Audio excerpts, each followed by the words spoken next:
Robert Pattinson's journey from a relatively unknown young British actor to one of Hollywood's most recognizable faces began at the remarkably young age of 22, when he landed the iconic role of Edward Cullen in the Twilight film series. The vampire romance saga, adapted from Stephenie Meyer's best-selling novels, catapulted him into global stardom almost overnight. Millions of fans around the world became enamored not just with the brooding, sparkling vampire character but also with the actor who portrayed him. This intense association, however, came with its own set of challenges that Pattinson has openly reflected upon in recent interviews. In a candid conversation published in Interview magazine, Pattinson delved into the complexities of that early fame.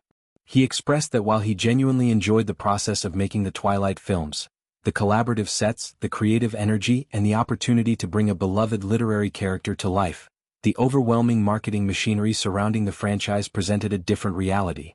The films were backed by massive promotional campaigns that positioned Edward Cullen as a cultural phenomenon, complete with posters, merchandise, fan events, and endless media coverage.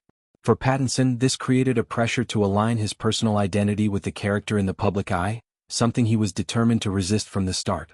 He explained that he made a conscious decision early on to protect his sense of self. Rather than leaning into the Edward Cullen persona for ongoing public appeal, he actively sought ways to highlight his individuality. This included choosing diverse roles in independent films, experimenting with unconventional projects, and avoiding the trap of being typecast forever as the pale, intense vampire.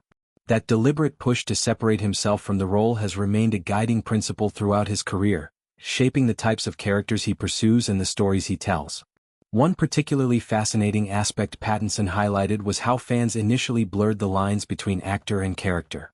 Because his breakout fame arrived through such an immersive and emotionally charged role, many people assumed he embodied Edward's traits in real life: mysterious, brooding, eternally youthful, perhaps even a bit otherworldly. In the early days following the release of the first Twilight film in 2008, encounters with fans sometimes felt surreal, as if they were addressing Edward rather than Robert. He noted that this confusion was intriguing rather than frustrating, precisely because the identity wasn't truly his to begin with. Edward was a fictional construct, a role he inhabited temporarily, so he felt no deep personal attachment or defensiveness about it. This detachment allowed Pattinson to approach his public image strategically over time. He observed that widespread perceptions of him, whether as the Twilight heartthrob or later as an eccentric risk-taking artist, could actually serve as tools in his acting craft. When stepping into a new role, he could anticipate that some audience members might carry preconceived notions about him based on past work. Instead of fighting those expectations, he sometimes leaned into them subtly, using them to heighten dramatic tension or create surprises.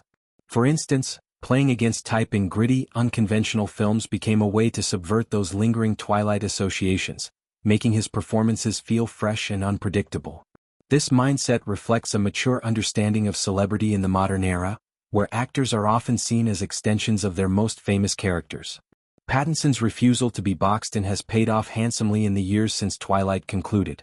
After wrapping the saga in 2012, he transitioned into a string of critically acclaimed, often art-house-oriented projects that showcased his range. Films like Cosmopolis 2012, directed by David Cronenberg, placed him in surreal, philosophical territory. The Rover 2014 cast him as a hardened survivor in a dystopian outback setting. High Life 2018, again with Cronenberg collaborator Claire Denis, explored dark sci-fi themes of isolation and human experimentation. His portrayal of the reclusive billionaire in The Batman 2022 reinvented the Caped Crusader as a brooding, noir-inspired detective, earning widespread praise and proving his ability to anchor massive blockbusters without relying on past romantic leads. More recently, Pattinson has continued this trajectory with upcoming projects that further demonstrate his versatility. One notable upcoming film is The Drama, directed by Kristoffer Borgli and co-starring Zendaya. The romantic thriller comedy follows a seemingly happy engaged couple whose lives unravel during the week leading up to their wedding after a shocking revelation comes to light. The story promises a chaotic, darkly humorous descent into relational turmoil, blending elements of psychological tension with sharp wit. Pattinson and Zendaya's on-screen chemistry has already generated buzz, with early reports suggesting their dynamic drives much of the film's emotional core. The movie is slated for a theatrical release on April 3rd, marking another step in Pattinson's pattern of choosing roles that challenge both himself and audiences.